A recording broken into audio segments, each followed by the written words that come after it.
I am actually really, really bothered by the Biden administration's decision to fly Volodymyr Zelensky in on federal taxpayer dime to Pennsylvania to tour weapons manufacturing, munitions manufacturing facilities and thank the workers, where Zelensky also engaged in an interview in which he called J.D. Vance radical. Too radical. I like J.D. Vance, but I think he has some bad and radical policy positions. But Volodymyr Zelensky can shut his American welfare subsidized mouth. He is not an American citizen. He does not get a say in who we pick.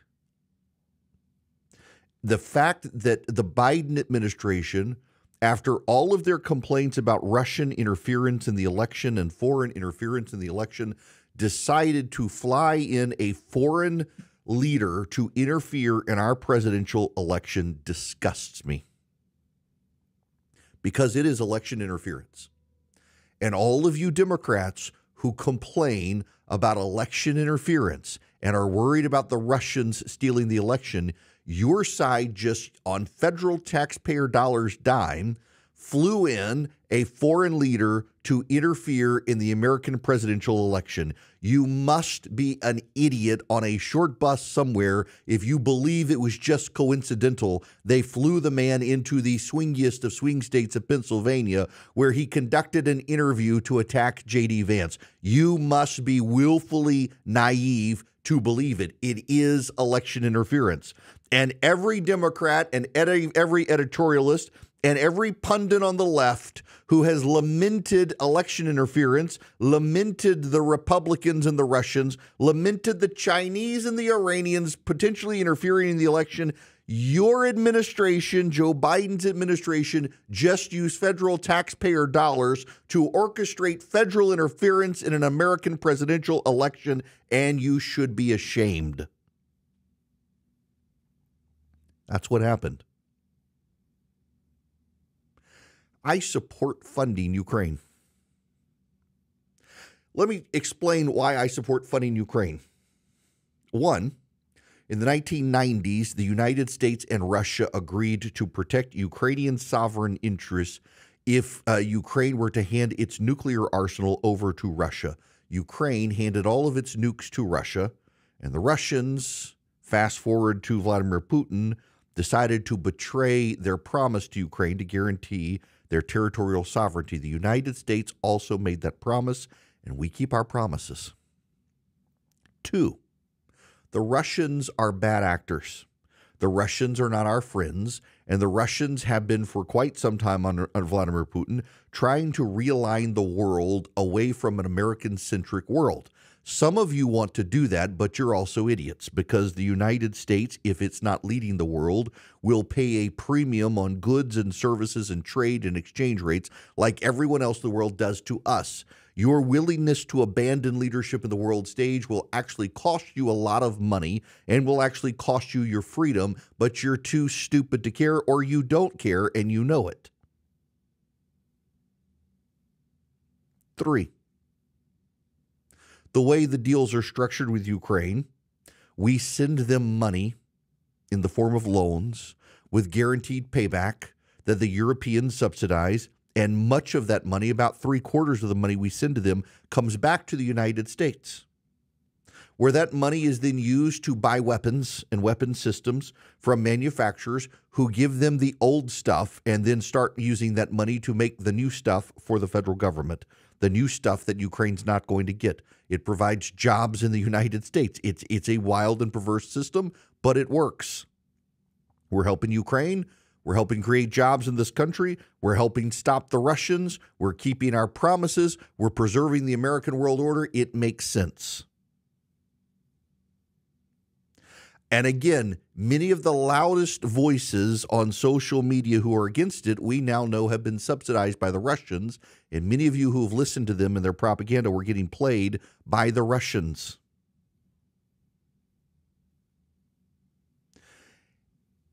But for all of the belly aching about Russian interference in the election, The Biden administration has decided to use your money to engage in foreign interference in an American election. Here's Donald Trump on Vladimir Zelensky. I will prevent World War III, and you are very close to World War III. Biden and Kamala got us into this war in Ukraine, and now they can't get us out. They can't get us out. I watched him. We will win. We will. He's been saying that for 3 years. Every time Zelensky comes to the United States, he walks away with $100 billion. I think he's the greatest salesman on earth. I support funding Ukraine, and I support Zelensky winning the war. What the Biden administration did is they helped undermine all of that if Donald Trump gets elected. Now, maybe you can argue Vladimir Zelensky is playing for keeps because he already is convinced by the Democrats if Trump wins, game's over, money goes away. That's not actually true. The Democrats want you to believe that Donald Trump is actually weak on Russia when actually Donald Trump was firmer on Russia than Barack Obama ever was. Donald Trump imposed more sanctions on Russia than Obama did after Russia's invasion of Crimea. Donald Trump penalized and removed from this country more Russian agents, operatives, and government officials than Barack Obama ever did in 8 years. Donald Trump put in more sanctions and removed more Russians from the United States in 4 years than Barack Obama did in 8 years. You may not have heard that, but that's the truth. But the media and the left have covered for Barack Obama and attacked Donald Trump because they don't want you to know the truth. They want you to know the narrative, which is that Donald Trump was in the pocket of Vladimir Putin and that Russia stole the election when it's simply not true. There's no real evidence of it. What the evidence was is that the Russians were trying to get both sides to fight each other. And even now the Democrats are peddling the story that Russia is trying to seed stories to attack Kamala Harris. The Russians just want us fighting with each other. But if Vladimir Zelensky is listening to the Democrats, Vladimir Zelensky's got to be convinced that Donald Trump's going to sabotage him and side with Putin. So the Democrats have put Zelensky in a no-win situation where he thinks he's got to come to this country and do what he can in Pennsylvania to help Kamala Harris to save himself. And if Donald Trump wins, he may have just sabotaged his own war effort thanks to the calculus of the Biden administration that's decided to go for broke to win at any cost, to allow foreign interference in an American election. It was a stupid, boneheaded move by the Biden administration, and I would note how quiet the editorialists are, how quiet the pundits are, how quiet the Democrats are, and how quiet the Trump haters are who scream about foreign interference in this election all the time. They're like, so, Republicans doing it, we're going to do it too. They've embraced a lie so that they can now do the things they think the Republicans are doing that the Republicans are not actually doing. This is how tyranny tends to begin. They convince themselves of their enemy's unrighteousness, and they decide they can behave unrighteously too for a righteous cause of winning. They have seeded so many myths and mythology about what the Republicans are doing or not doing. They themselves, they don't care about the truth anymore. They just care about the win.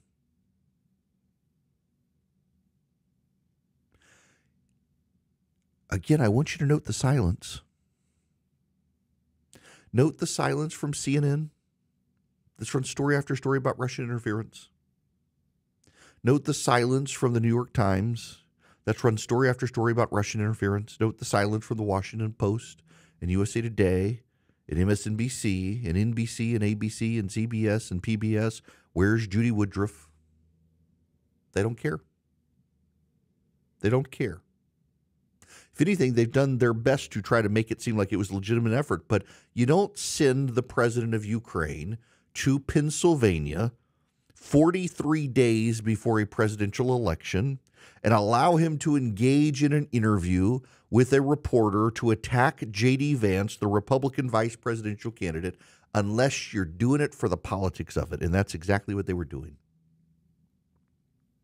Shame on every Democrat for not speaking up. I'm willing to speak up on Russian interference.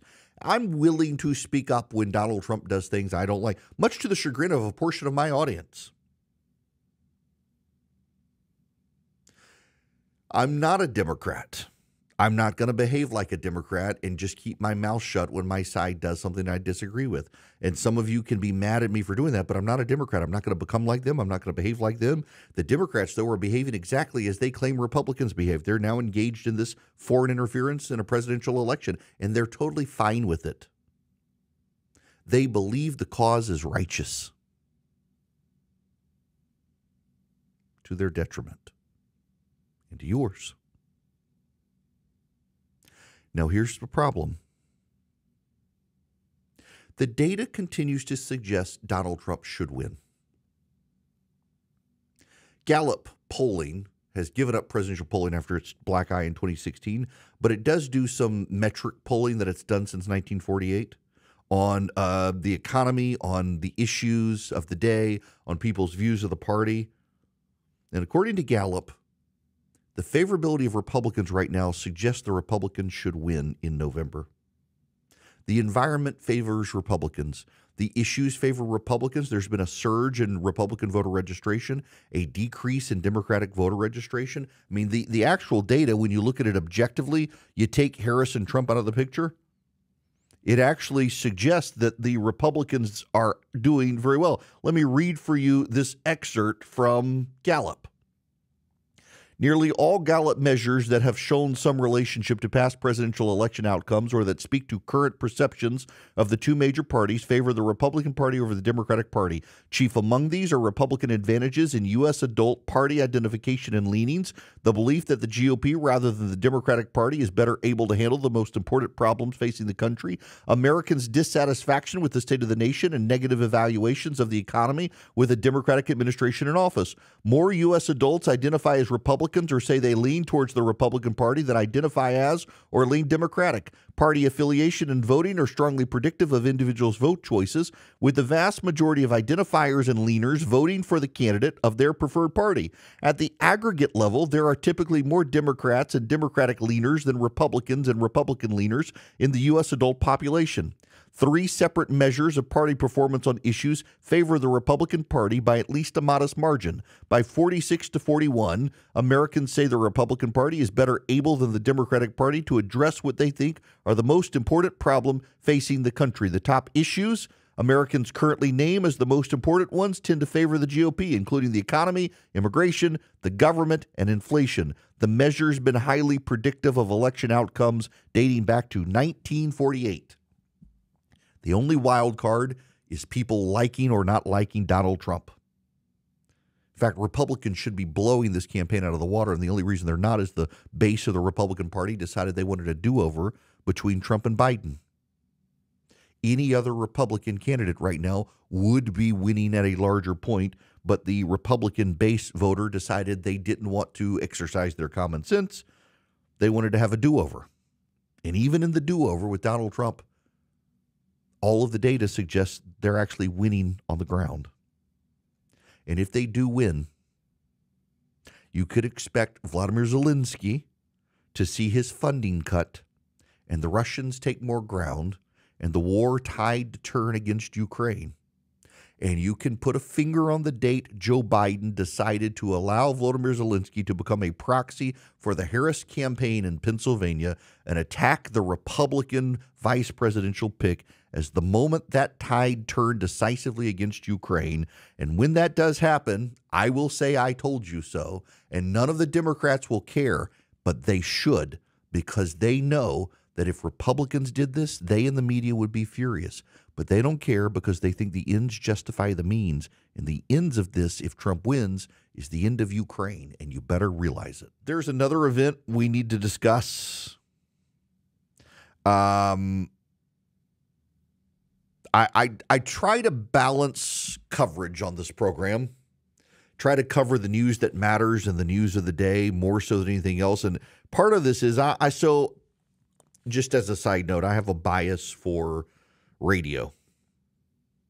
When I decided I want to do my national show, I was talking to Rush Limbaugh about it, and he very much liked the idea, found me my agent stuff, and he was with me that this whole podcast thing.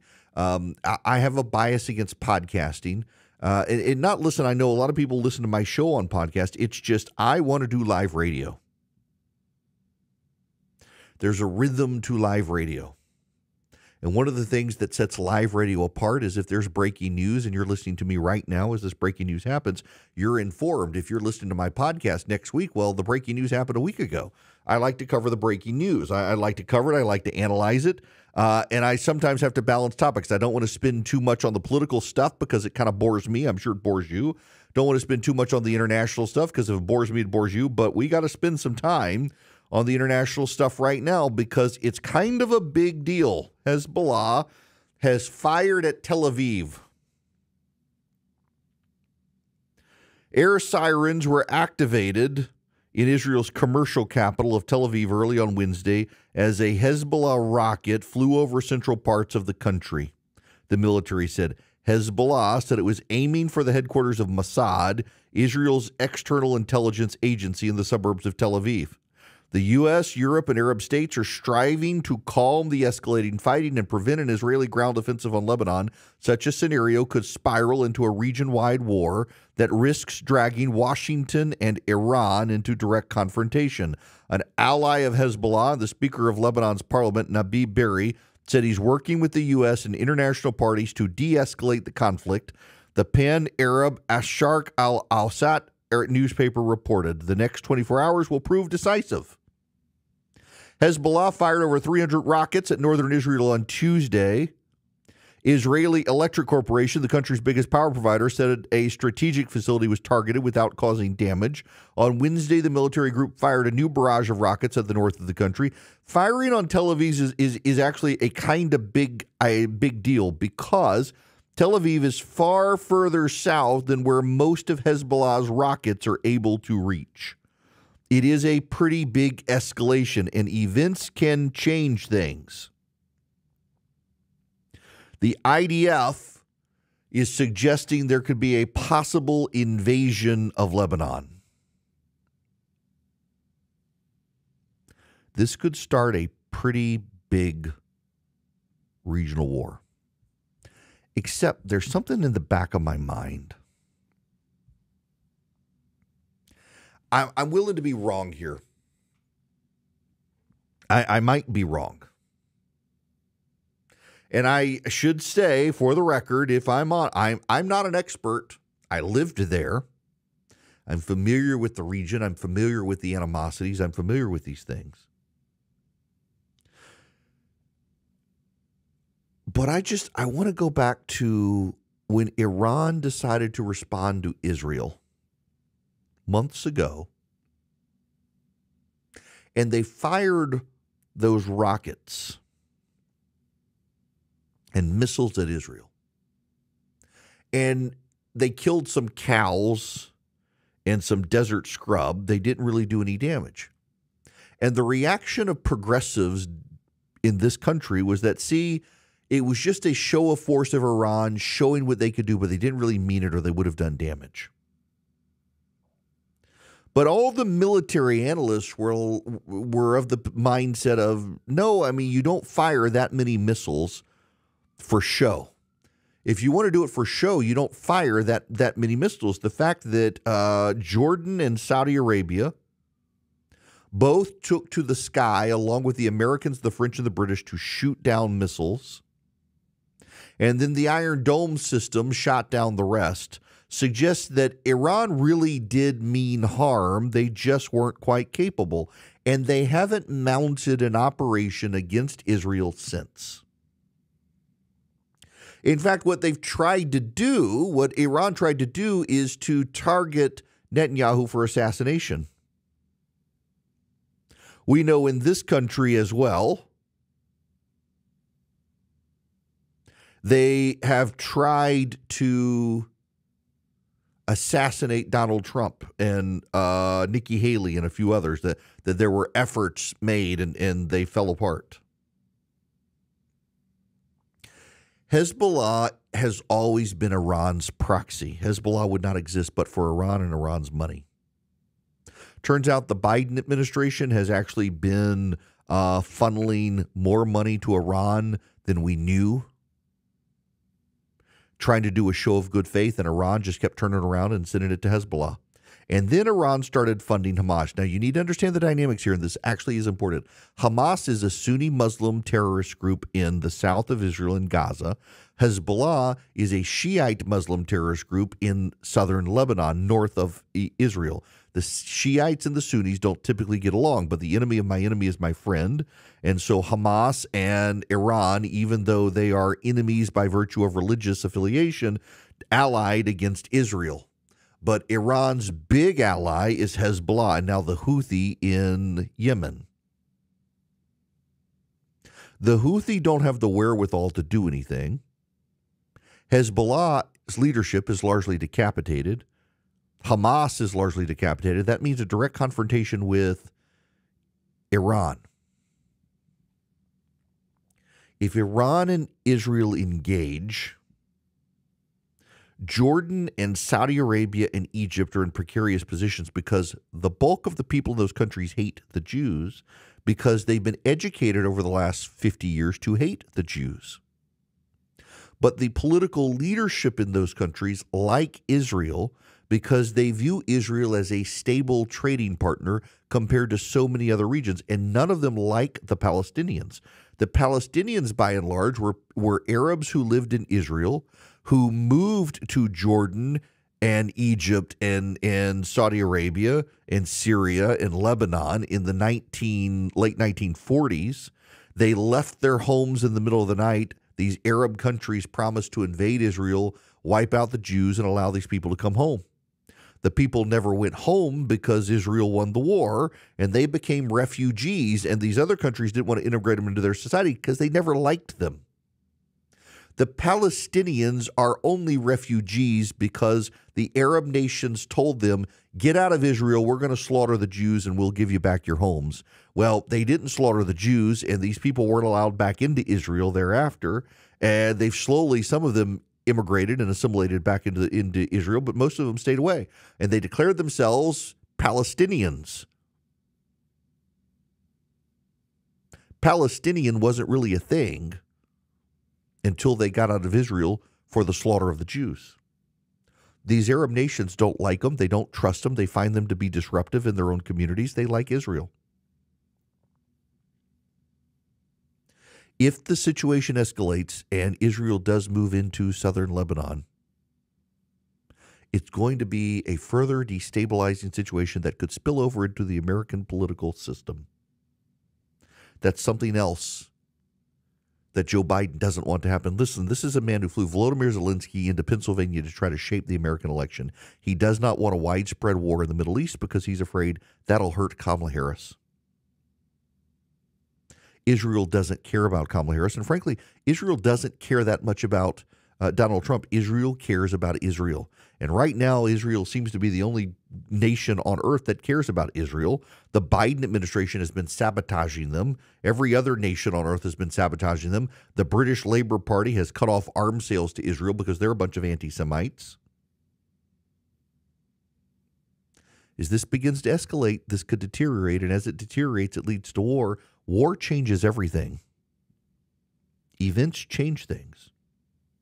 We're 41 days from an American presidential election with a widespread war potentially breaking out in the Middle East. Don't tell me that dynamic can't change things dramatically, particularly when you've got a man running for president who, when he was president last, did not see this chaos in the Middle East.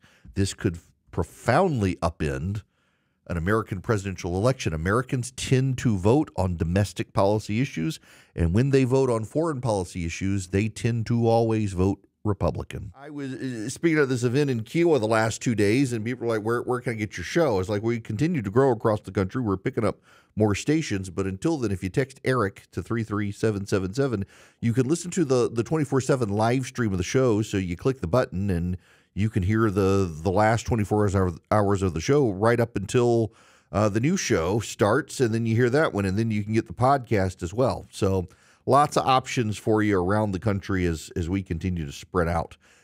I got to talk about the Senate.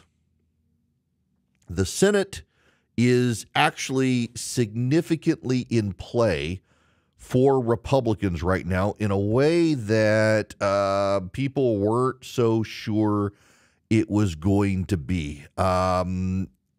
Here are the election. Let me just give you the big nutshell here. If the election were held today, Republicans would win West Virginia, and that would bring a 50-50 Senate. And then the control of the Senate would come down to who controls the White House, because the vice president would break the votes, break the tie. Under the rules of the Senate and the practice and procedure of the Senate, if it's 50-50, then the committees are also 50-50, but the chairman is of the ranking party. It's hard to get anything done. The moment you get to 51 seats for either party, the majority of all the committees become controlled by the party in charge, and you don't have to worry about the tie-breaking vote. There are 28 Democrats right now not up for re-election in the Senate, and there are 38 Republicans not up for election right now because a third of the Senate is elected every 2 years. Each member serves for 6 years. The Senate is broken down into three classes, class 1, 2, and 3. I forget which class is up for re-election right now, but in any event, in the original Senate, the way it worked is you had a big election, or you had appointees. The states appointed the Senate. And in the original Senate, every state gets 2 senators, and they were assigned to classes, class 1, class 2, class 3. If I remember the history right, and please, there's no reason to send me a big narrative on this. I may get this wrong, but the basic gist of it was if you were in class 1, you served 6 years. If you were in class 2, you served 4 years. If you were in class 3, you served 2 years. And then you were appointed thereafter so that everyone got a 6-year term. And so a third of the Senate is up for election at any 2-year period. And every state will go at least once where it doesn't have any senators up for election. So I'm in Georgia. This year, Georgia has no Senate elections. If the election were held today, there would be a 50-50 Senate because Joe Manchin of West Virginia decided not to run for re-election. Joe Manchin decided not to run for re-election because he is the last statewide Democrat in that state, and it was becoming increasingly debatable as to whether or not he would actually even be able to win his reelection. So he decided it was time to retire. Jim Justice is the governor of West Virginia, and Governor Justice is going to win that Senate seat. And he's got all sorts of problems, all sorts of baggage, but he'll be a loyal Republican till he's carted off to jail or dies. John Tester is a populist Democrat from Montana. John Tester looks like he's going to lose in Montana. Tester is out of line with the bulk of the voters of Montana, who, by the way, the bulk of Montana voters, you should know, they tend to vote Republican for president and Republican in the state, but they tend to like having some Democratic representation. But this year, bridge too far. He supported boys and girls sports. He's been very open about supporting progressive judges. He's supported some gun control measures. Montana looks like they are tired of John Tester. That gives the GOP 51 votes.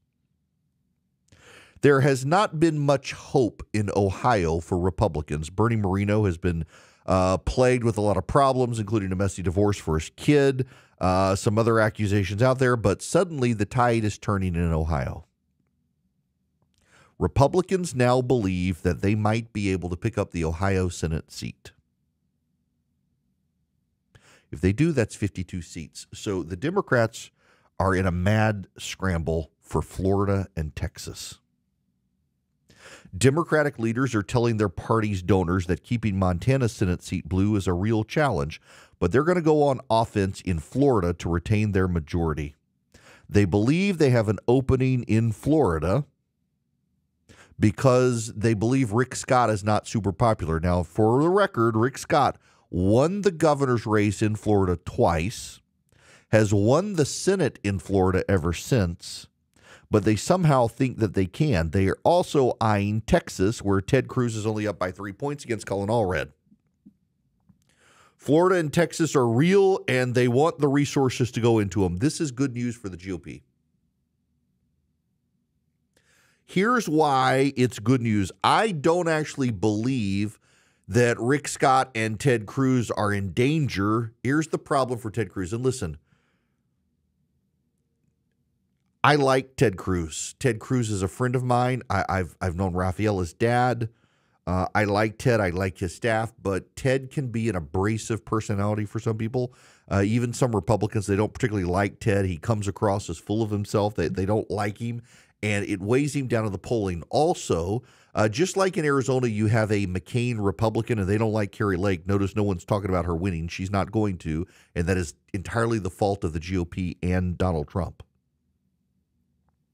In Texas, there are Bush Republicans who they don't really like Ted. They'll vote for Ted. They don't really like him. But when it comes up in the polling, they're like, he's not my guy. They wind up voting for him, typically, even if they don't like him or Trump. But that weighs on Ted Cruz. If a Republican, if Donald Trump gets elected president, Donald Trump would frankly be doing everyone a favor by putting Ted Cruz on the Supreme Court and freeing up a seat in Texas for a Republican who Texas voters tend to gel with a little better than Ted. I don't think they're in danger. Now, the dynamics here are kind of funny because the Democrats have been in Amelia Island, Florida, while the Republicans have been at Sea Island, Georgia, just up the road. We're talking an hour between the two, maybe hour and a half. And some of the donors could have jetted from one to the other if they wanted, not that they did. But John Tester's toast. Now, this all matters for some very practical reasons. Here's Chuck Schumer. Bang. Just talking about, you can't hear the reporter, Vice President Harris wants to get rid of the filibuster. Something our caucus will discuss in the next session of Congress. Yes. It's something our caucus will discuss. Yes. It's something our caucus will discuss, getting rid of the filibuster. Now, I want to be real honest with you. I'm in the minority on this. Know when you're in the minority, even when you think you're right. I actually don't think the Democrats have the votes to get rid of the filibuster. Here's the Democrats' thinking on the filibuster, and Kamala Harris says she is. And by the way, I should play you Joe Manchin here on this issue first. Go to the Hill because we have some new information coming in, and Armani Raju is there, a key voice, I should say, not going to endorse Vice President Harris, Manu? Yeah, that's right. That's Senator Joe Manchin, who had long been, of course, a moderate Democrat from West Virginia, recently became an independent, but someone who still caucuses with Democrats and had been signaling just a couple of weeks ago, told me that he was getting ready, getting closer to endorse Kamala Harris as he heard a lot of her proposals going forward. But now that she has said that she would gut the Senate filibuster rules in order to pass a measure to preserve abortion rights, Manchin tells us this morning that he will not endorse Harris for president. He is one of the staunchest supporters of the filibuster in the Senate. Manchin argues that it is essential to forcing bipartisan consensus and compromise in the Senate. It is in the minority of Democrats in particular who are pushing to gut this altogether because it would lower the threshold for advancing legislation from 60 votes to 51 if Kamala Harris had her way. But just moments ago, Manchin told our colleague Ted Barrett, he said, quote, shame on her, referring to Harris. He says that she knows the filibuster is the holy grail of democracy. And Manchin went on to say it's the only thing that keeps us talking and working together. If she gets rid of that, then this would be the House on steroids. And then Ted went on to ask him whether she would consider endorsing her. And he said, quote, that ain't going to happen. So he could have given her some effort as Harris is trying to move to the middle, guys. Perhaps she could have touted a Manchin endorsement, which seemed to be coming to her side. But now that she has said this, he says, no way, that is not going to happen, as she tries to promise her voters she can get abortion rights passed, and if she wins the presidency in November. It's all about abortion for her. Here's what it is beyond abortion. The Democrats believe if they can get rid of the filibuster, they can pack the United States Supreme Court with additional justices, who have life tenure. They can make Puerto Rico a state. They think that will give them 2 Senate seats. Be careful. Puerto Rico votes Republican.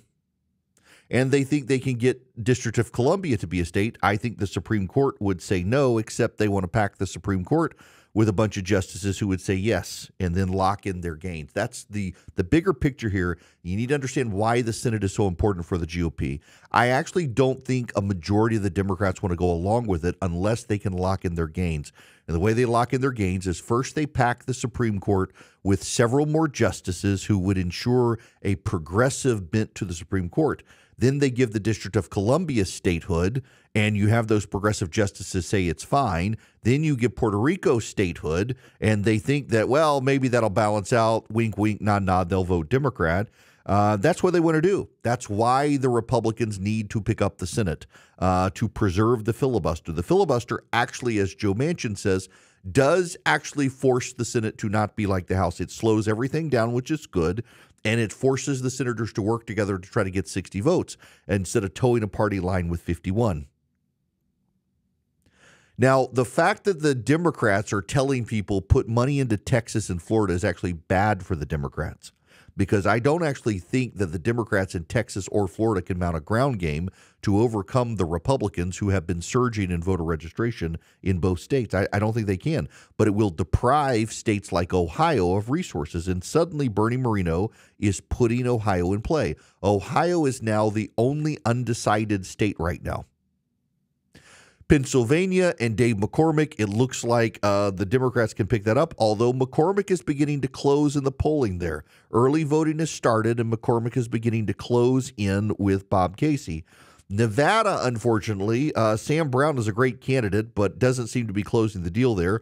Arizona, I mean, Donald Trump and the Republicans should blame themselves for that. Trump's support for Kari Lake, she's a terrible candidate. She's just been ruined there. And you're going to get a very progressive Democrat taking that seat when any other Republican probably could have won it. But right now, it looks like the GOP could pick up the Senate. The problem is the House. It looks like the Republicans aren't even fundraising good enough to keep the House.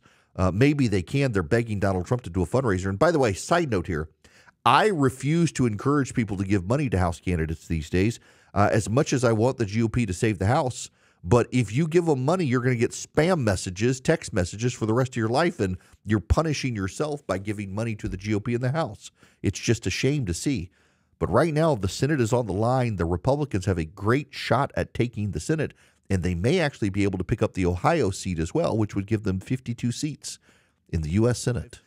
I've been asked by a number of people in email and direct message and on social media about Russell Brand and his conversion.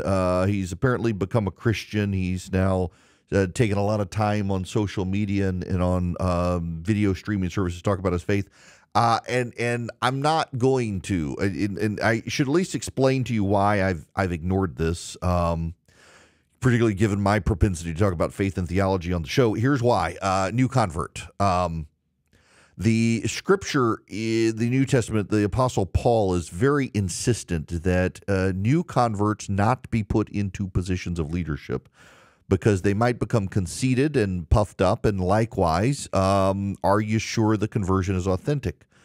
Pray for the people instead. And this is one of the most annoying things about the modern age and social media is someone who is a celebrity declares themselves a Christian, and suddenly every Christian in America is like buying their stuff and talking about them and puffing them up. Remember Kanye? Does everybody want to make eye contact with each other? A lot of people. Y'all know who you are. He did a song about the lemonade at Chick-fil-A, did a whole faith album. He was true believer, one of us. Oh, my gosh. Interviews with the pastor who converted him. Guy was clearly suffering from mental health that got abandoned by a lot of people. Maybe his conversion, I don't know, was authentic or something, but he hadn't exactly done people any favor. So stop just with the celebrities. Oh my gosh, Russell Brand, he's one of us now. We should buy his stuff, and they're all buying the pre-conversion stuff.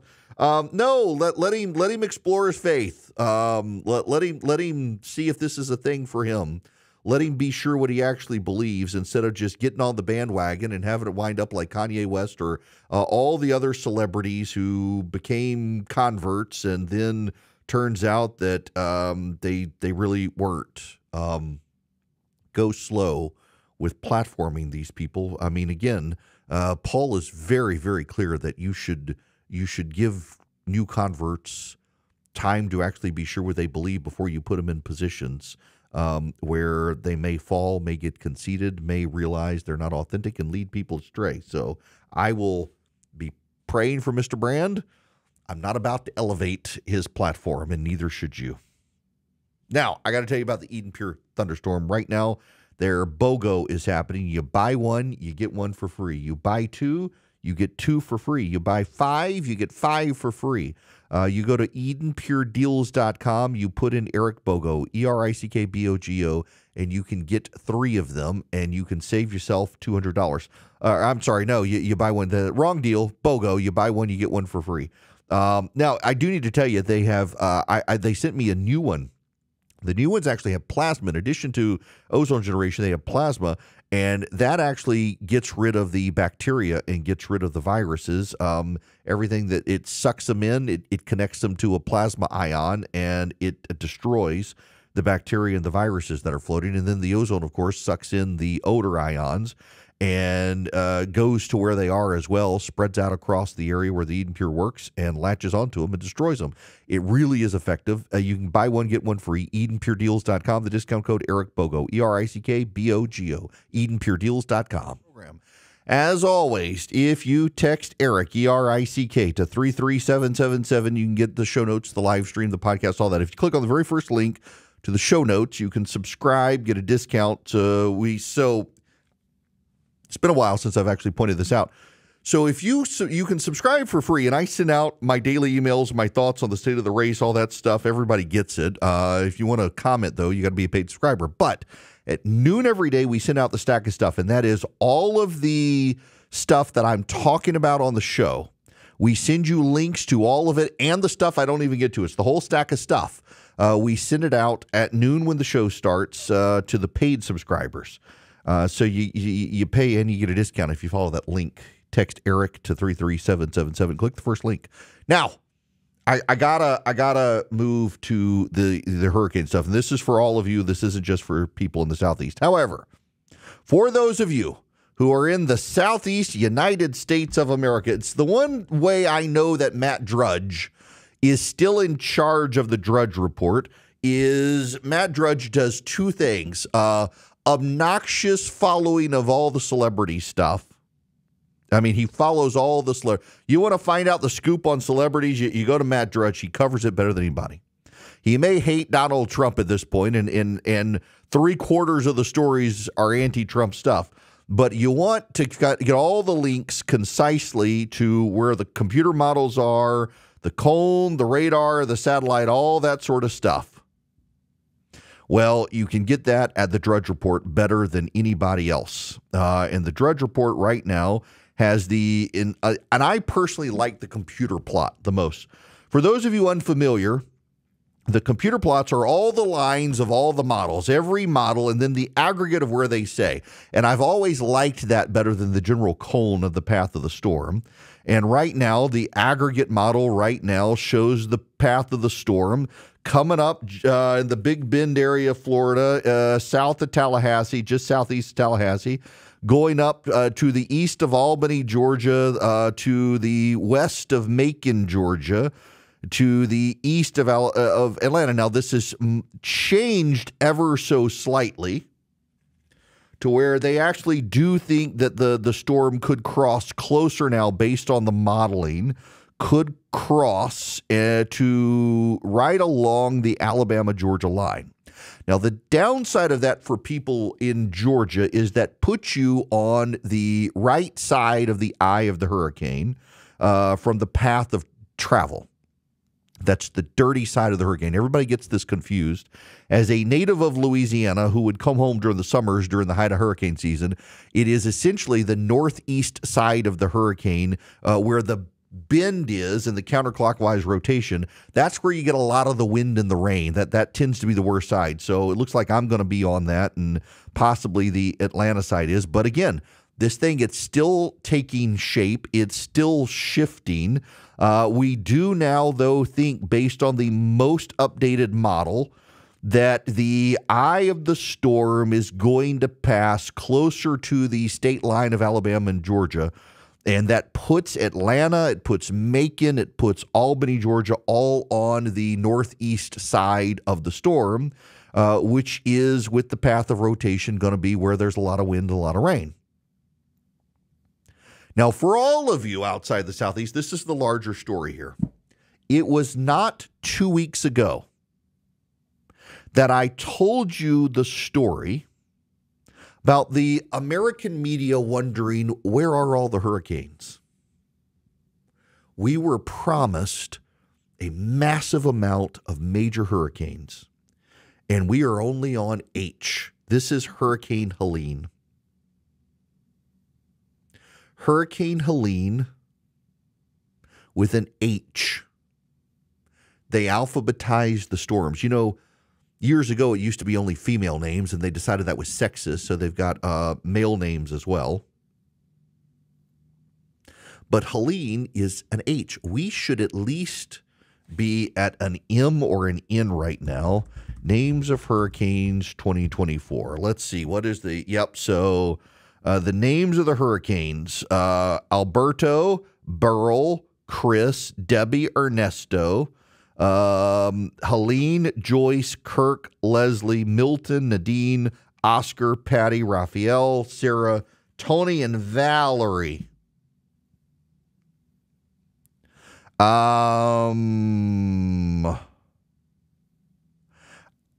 We're only at H.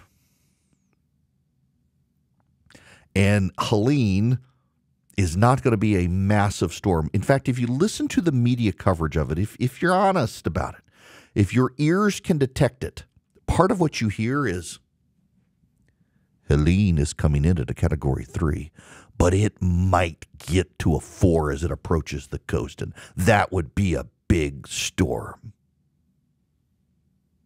In 2020, there were 30 storms.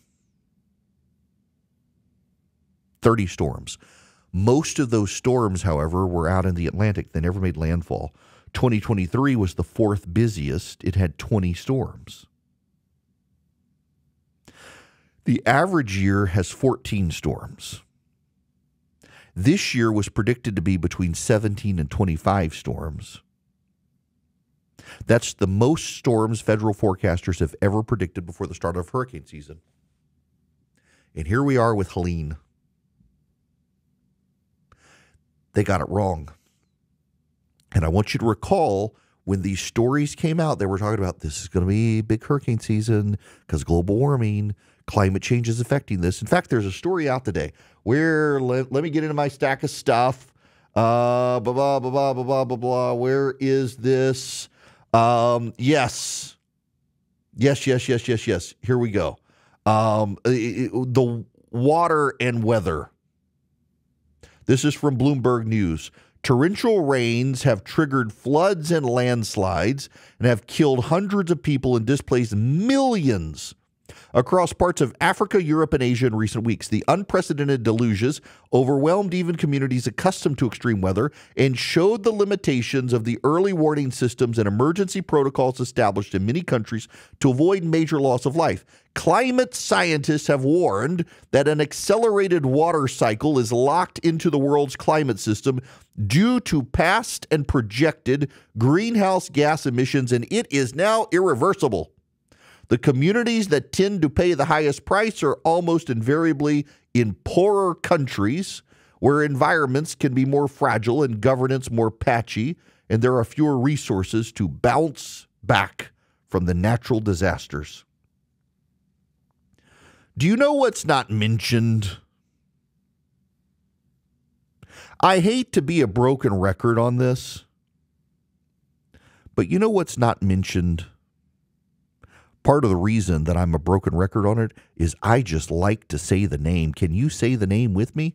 Hunga Tonga Hunga Volcano. Hunga Tonga Hunga. Yes, that's right. The Hunga Tonga Hunga volcano. It was an underwater volcano off of Tonga, the Hunga Tonga Hunga volcano. And it ejected a massive amount of water vapor into the air. Billions of gallons of water are in the stratosphere, more than there have been. And climate scientists have told us that if that happened, it would lock in about a decade of extra warming. We would blow through the IPCC caps on global warming if it happened, and it happened. It is not a coincidence we're seeing all of this water vapor and all the water coming out of the air, and we're seeing all the torrential rainfalls. It has nothing to do with the industrialization of the world and greenhouse gas emissions, and everything to do with a massive volcano that scientists warned would heat up the world beyond the standards of the UN Climate Change Commission and the IPCC. It would linger in the air for about a decade, and eventually, where's that water going to go? The water droplets touch each other, they connect, they become bigger water droplets. Eventually, they get so heavy, they fall out of the sky. And what is it called when water vapor condenses and falls from the sky? Rain or snow. And it's happening. Side note. I'm not a climate change denier. I think the climate does change. I was joking with a buddy of mine. We were on the golf course at Kiowa on Monday, and I've never played the ocean course. I've only been to Kiowa Island once. I'm not that rich. It was very nice to get paid to go over there.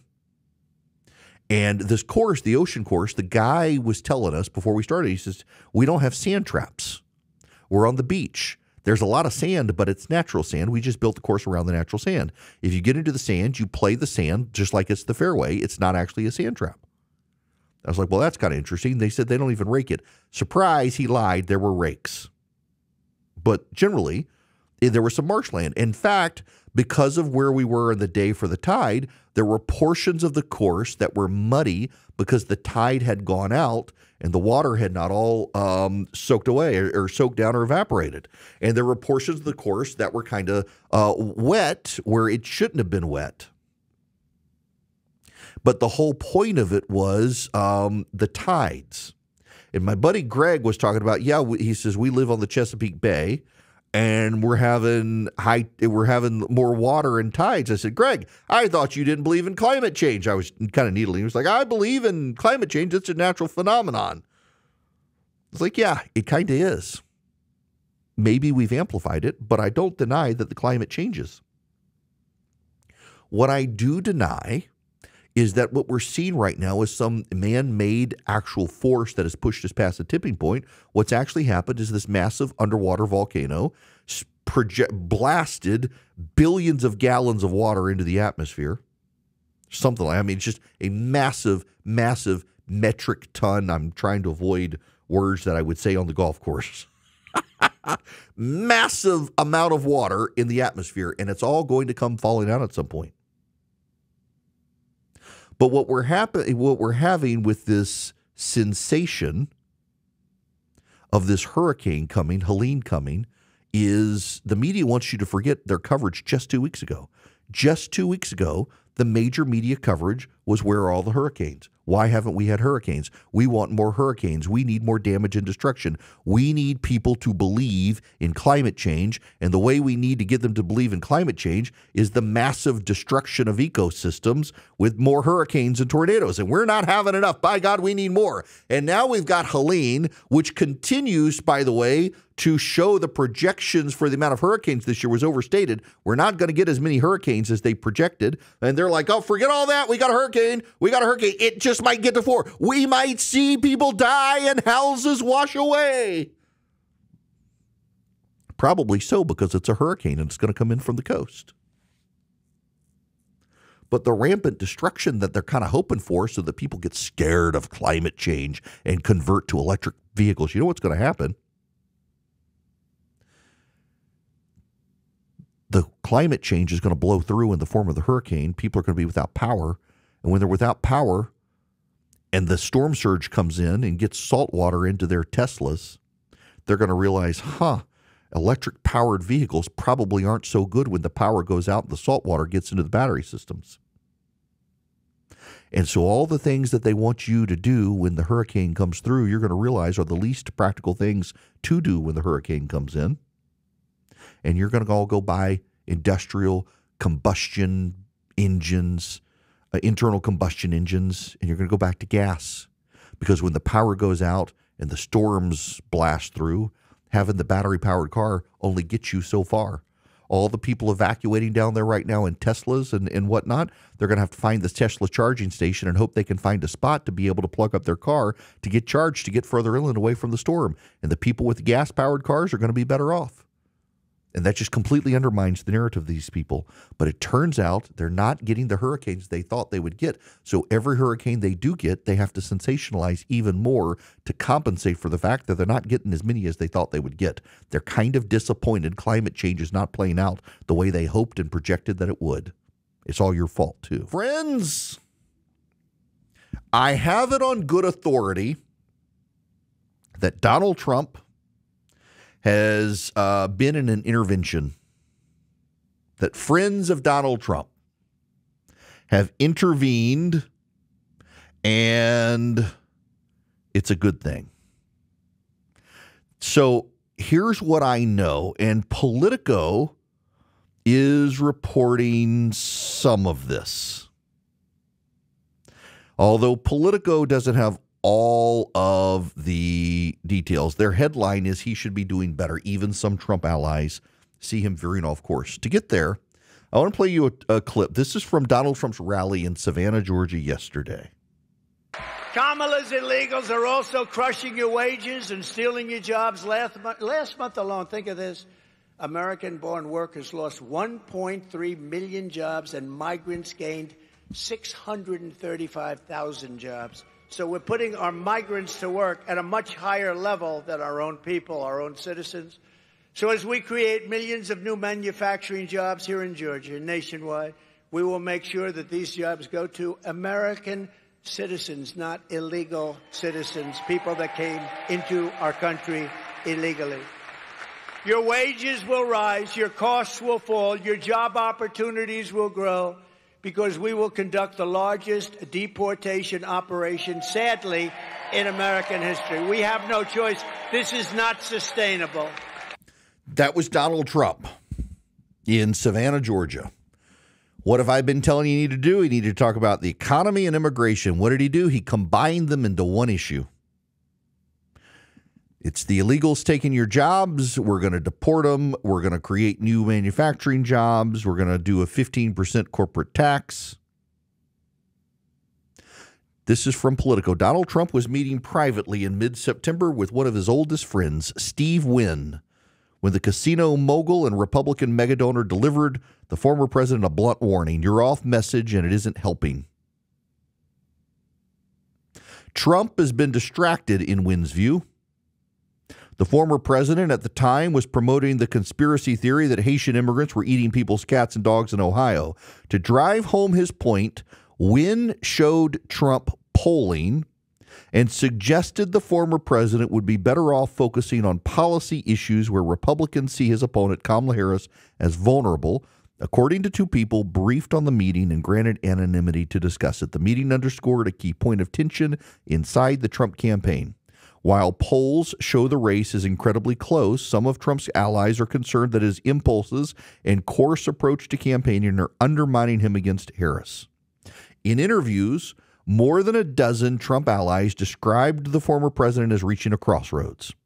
Faced with the choice of continuing with the missteps that have overtaken the past several weeks of his campaign or embracing a more calculated approach aimed at appealing to a small subset of undecided voters who are likely to sway the outcome of the election. In recent weeks, he has brought into his fold destabilizing forces like Laura Loomer and controversial former campaign manager Corey Lewandowski.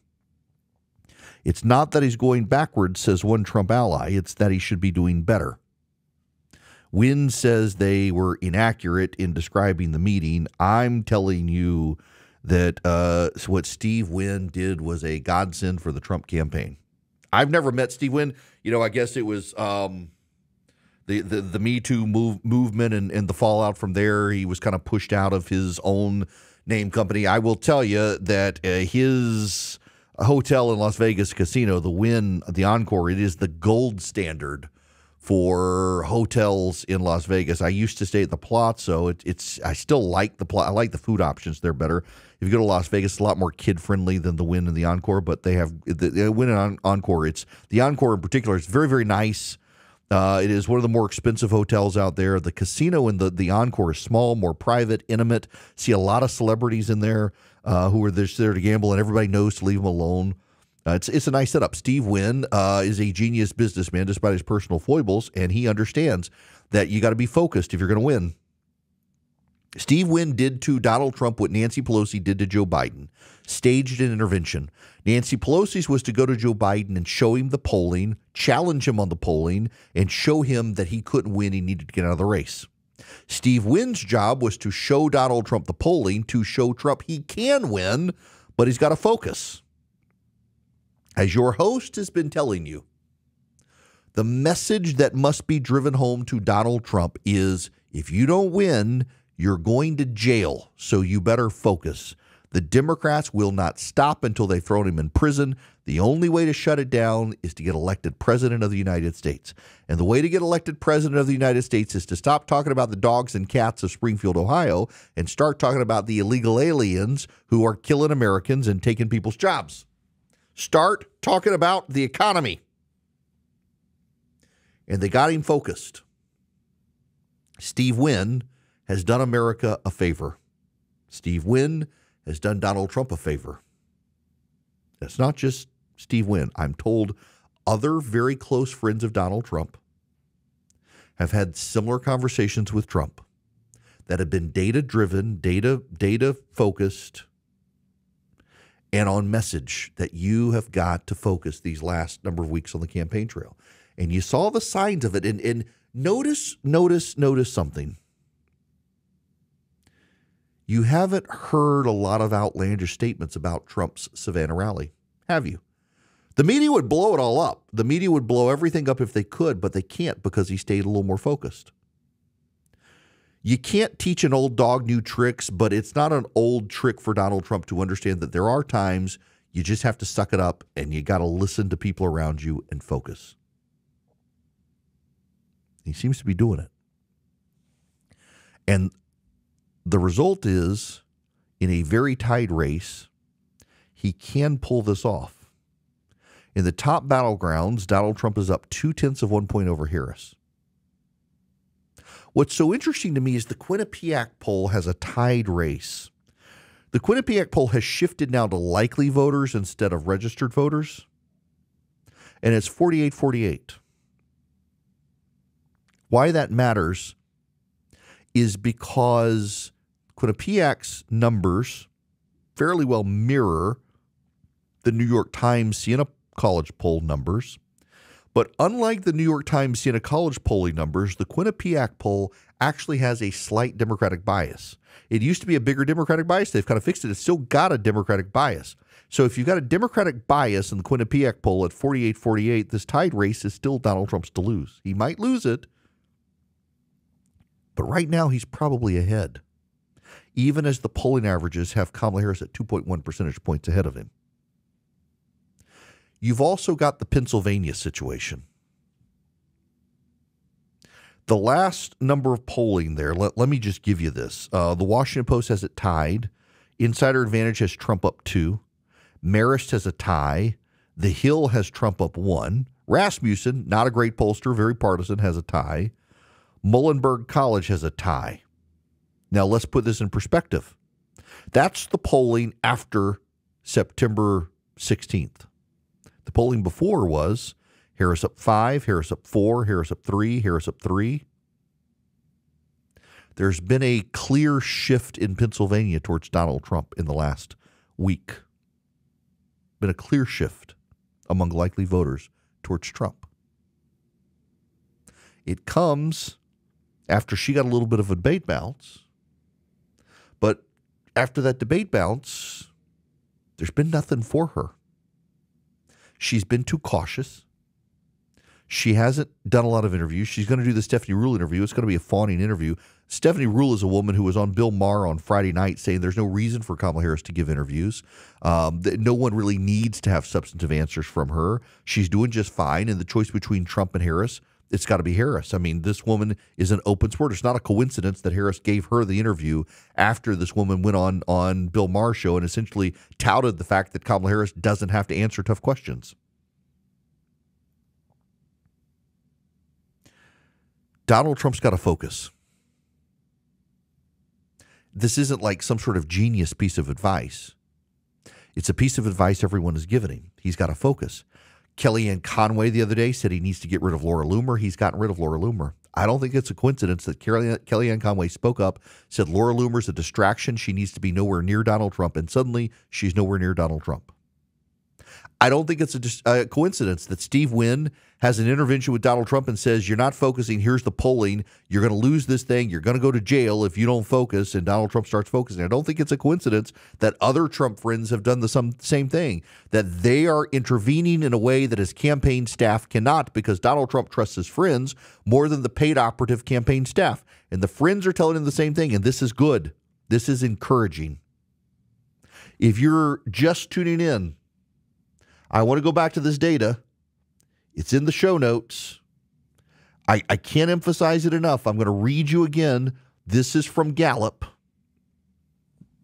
Nearly all of Gallup's measures that have shown some relationship to past presidential election outcomes or that speak to current perceptions of the two major parties favor the Republican Party over the Democratic Party. Chief among these are Republican advantages in U.S. adult party identification and leanings, the belief the GOP rather than the Democratic Party is better able to handle the most important problems facing the country, American dissatisfaction with the state of the nation, and negative evaluations of the economy with the Democratic administration all benefit the GOP. More U.S. adults identify as Republican or say they lean toward the Republican Party than identify as or lean Democratic. 3 separate measures of party performance on issues favor the Republican Party by at least a modest range. By 46 to 41%, Americans say the GOP is better able than the Democratic Party to address what they think are the important problems facing the country. The top issues Americans currently name as the most important ones favor the GOP, including the economy, immigration, the government, and inflation. This measure has been highly predictive of election outcomes and Gallup trends dating back to 1948. If Donald Trump loses, it's not going to be a stolen election. It's going to be a lack of discipline and focus. And right now, his friends are telling him, dude, you got to focus or you're going to jail. And I think that's going to help him focus more than anything you, me, or anybody on his campaign team can do. Steve Wynn we all owe him a level of appreciation for starting this trend of friends of Trump, forcing him to focus and showing him the data. Welcome. It's Erick Erickson. The phone number 877-973-7425. This is kind of wild. So John Tester, who is probably losing the Senate race in Montana right now, it's going to be close, but he's running behind. Boy, this was a creative way to well, I don't know. He had private meetings with a pole dancer. Yes. So John Tester's public schedule. By the way, I should say I thought this story was a joke, but it's actually real. Tester's public schedule revealed a private meeting with Tiffany Rose and Jamie Gogan on September 19th between 2 Senate floor sessions. Rose is a Montana resident and self-described pole dance instructor with tens of thousands of followers on social media. Charlie, do you follow this pole dancer on social media since she's from Montana? Did you go to school with her? I'm a horrible boss sometimes. Spokeswoman for John Tester did not respond to a request for comment. Such a meeting is peculiar for Tester, who represents a deep red state. His Republican opponent, businessman Tim Sheehy, has led in a string of recent polls, with Tester's too liberal for Montana. The topic of the meeting with the pole dancer was abortion. Rose said she's a new member volunteer for the Leadership Council of Reproductive Freedom for All. I got to meet Senator Tester and his team. I shook his hand and thanked him for his support of the salient freedom issue while visiting D.C. The Leadership Council for Reproductive Freedom for All describes itself as the nation's only cross-state network for state legislators who support reproductive health rights and justice. Rose appears to be a local celebrity of sorts. She has more than 19,000 followers on Instagram, where she regularly posts raunchy videos of her acrobatics on a stripper pole. Her performances have led to 2 professional sponsorships. A link in her Instagram bio directs to a variety of online pole dancing classes with options such as Feel Sexy on the Floor and Hot Pole Girl Summer. My goodness, wow, holy, well, we didn't put this link in the show notes because it would be bad for your sanctification with the Free Beacon pictures. But there you go. Charlie, by the way, says he can neither confirm nor deny that he knows who this woman from Montana is. I bet so. John Tester talking to the pole dancer about abortion between Senate votes. Yep, priorities. His priorities mirror those of Montana, I guess. Something like that. I don't know. Weird, and they call us. I mentioned earlier Hezbollah has fired on Tel Aviv, and an Israeli general is now hinting at the use of ground troops inside Lebanon. The Israeli military said it shot down the Hezbollah missile fired at Tel Aviv, the first time the Iranian-backed militia has taken direct aim at the city. And a reminder, Hezbollah can reach deep into Israel's urban core.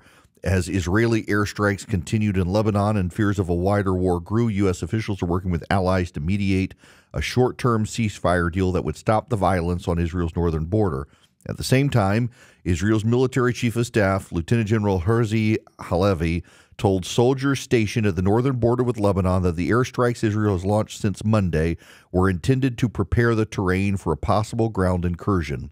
The Israeli military has called up 2 brigades of reservists and sent them to the border. Hezbollah said the missile, fired into the heart of densely populated Israel, has been intended to hit the headquarters of the Mossad. It was not clear whether the attempted strike in Tel Aviv was a defiant warning to Israel that Hezbollah could launch a bigger attack. Israel continued its barrage on Wednesday. While all of this is going on, campuses across the United States of America have burst into more anti-Semitic protests. And I want to be real clear here. These are not protests against Israel. These are protests against the Jewish people. And I know they're protests against the Jewish people because they're being more and more honest about it, that you can't trust Jews. Not Israelis. They say Jews. Israelis are citizens of the nation of Israel. Jews are a religious, ethnic group of people globally. And they're more and more being very open about it. A campus protester the other day held up a sign that said 500 Palestine, I forget exactly what, 500 deaths in Lebanon is worth as many as 15 million Jews or something, which is basically the population. It was very clearly anti-Semitic, showing essentially that they believed that the Hezbollah supporters who were killed in Lebanon were as meaningful as the entire total Jewish population on planet Earth. It is notable that it is Ivy League institutions. It's the University of Pennsylvania. It's again at Columbia and these others. It's not SEC schools where you see that this outpouring of anti-Semitism. It's these Yankee schools, these Ivy League institutions that have humored and coddled these terrorist supporters for a very long time. I can't do anything about them, but I feel compelled to mention this piece by Yair Rosenberg at The Atlantic, The Anti-Semitic Revolution on the American Right.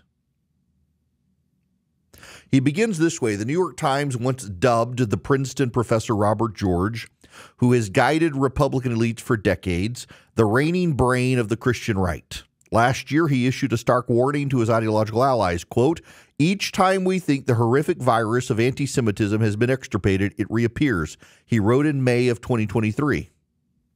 A plea to my fellow Catholics, especially Catholic young people, stay a million miles from this evil. Do not let it infect your thinking. When I spoke with Robert George that summer, he likened his sense of foreboding to that of Heinrich Heine, the 19th century German poet who prophesied the rise of Nazism in 1834, 100 years before. Some 15 months after Robert George's warnings, the conservative commentator Tucker Carlson welcomed a man named Darryl Cooper onto his web-based show and introduced him to millions of followers as, quote, the best and most honest, popular historian in the United States. The two proceeded to discuss how Adolf Hitler might have gotten a bad rap and why British Prime Minister Winston Churchill was, quote, the chief villain of the Second World War. Hitler tried to broadcast a call for peace directly to the British people and wanted to work with the other powers to reach an acceptable solution to the Jewish problem. An acceptable solution to the Jewish problem. Cooper elaborated in a social media post. He was ignored. Why the Jews should have been considered a problem in the first place and what a satisfactory solution to their inconvenient existence might be was not addressed. Some Republican politicians spoke out against Carlson's conversation with Cooper, and many historians, including conservative ones, debunked its Holocaust revisionism, but Carlson is no fringe figure. His show ranks as one of the top podcasts in the United States.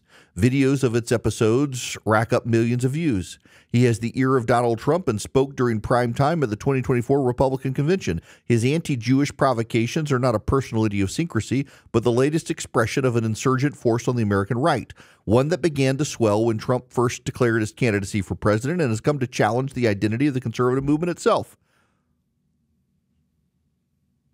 In 2019, hecklers pursued Republican Congressman Dan Crenshaw, a popular former Navy SEAL from Texas, across a tour of college campuses, posing leading questions to him about Jews and Israel and insinuating the Jewish state was behind the 9/11 attacks.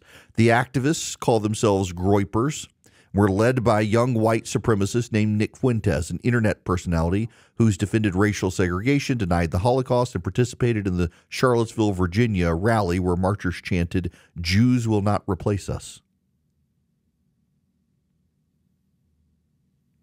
Carlson and Fuentes weren't the only ones to recognize the rising appeal of anti-Semitism on the right. On January 6, 2021, an influencer named Elijah Schaffer joined thousands of Trump supporters storming the U.S. Capitol, posting live from Nancy Pelosi's office. 18 months later, Schaffer publicly polled his hundreds of thousands of Twitter followers, "Do you believe Jews disproportionately control the world institutions, banks, and are waging war on white Western society?" Y'all, I've got to acknowledge that I am concerned about this. I can't do anything to police the left and very little to police the right, but I can at least stand up for what is right. And embracing anti-Semites, Holocaust deniers, and World War II revisionists for the sake of being contrarian is not healthy.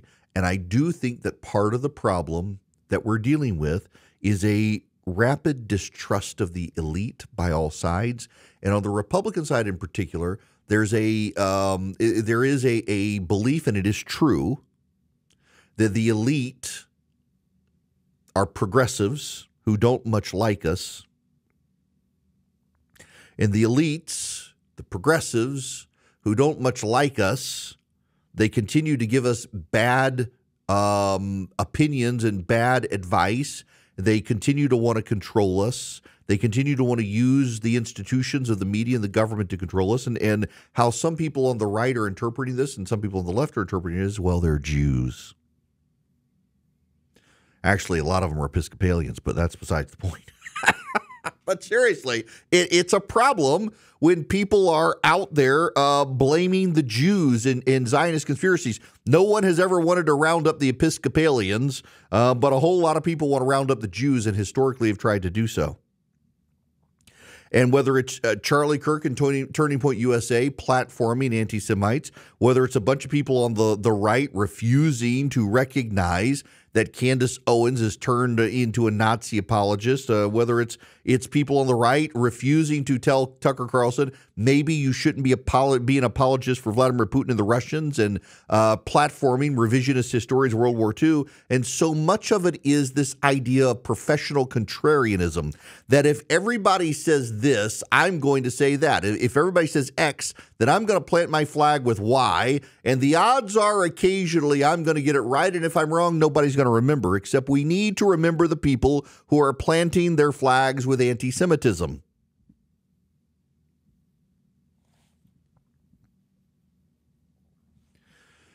By 2022, Nick Fuentes was shaking hands on stage with Marjorie Taylor Greene of Georgia and dining with Donald Trump at Mar-a-Lago. In 2019, the Groyper activists were picketing events held by Turning Point USA, the conservative organization founded by Charlie Kirk. By 2024, Turning Point was employing and periodically firing and denouncing anti-Semitic influencers who appeared at conventions run by Fuentes. The Zionist Jews controlling our planet are all pedophiles who have no regard for the sanctity of human life and purity, one of the organization's ambassadors posted before she was dismissed. In 2020, Carlson's lead writer, Blake Neff, was compelled to resign after he was exposed as a regular contributor to a racist internet forum. Today, he produces Charlie Kirk's podcast and recently reported alongside him at the Republican National Convention. Why does Turning Point USA keep pushing anti-Semitism? Asked Erick Erickson, the longtime conservative radio show host, last October. The answer, because that's what a growing portion of the audience wants. And that is a damning conclusion if it's true.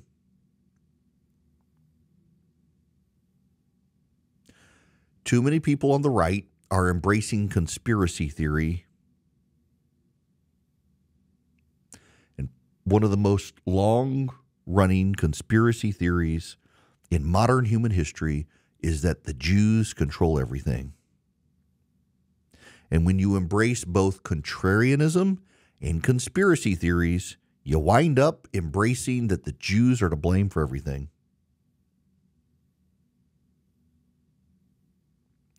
We live in dangerous times. I say often, we are catechized by those we surround ourselves with. You know what the catechism is? The catechism is the questions and answers that people of faith ask themselves. They memorize the answers, so when challenged, they have the answers. What is the chief purpose of man? The very first catechism question. Protestants and Catholics alike tend to have the very same answer here. The very same first question and the same answer. What is the chief end of man? To glorify God and enjoy Him forever.